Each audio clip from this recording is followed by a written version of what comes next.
ଯେମିତିକି ଆପଣମାନେ ଲାଷ୍ଟ ଭିଡ଼ିଓରେ ଦେଖିଥିଲେ ଆମେ ଗାଁରେ ରାକ୍ଷୀ ସେଲିବ୍ରେସନ୍ କରିଥିଲୁ ଆଉ ତା ପର ସକାଳୁ ସକାଳୁ ବାହାରି ଯାଇଥିଲୁ ଭ୍ରମଣରେ। ଭିଡ଼ିଓଟିକୁ ଆଗକୁ ଦେଖନ୍ତୁ, ନିଶ୍ଚୟ ଜାଣିପାରିବେ ଆମେ ବସ୍ରେ ବସି କୁଆଡ଼େ ଗଲୁ।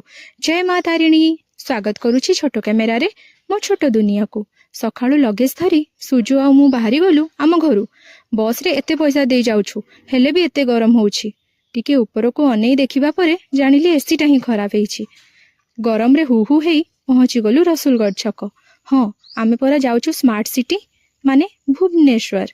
ବୁଲିବା ପାଇଁ ତ ସମସ୍ତେ ଖୁସି ହୁଅନ୍ତି, କିନ୍ତୁ ମୁଁ ଜମା ବି ହଉନି। କାହିଁକି କ'ଣ ଯେ?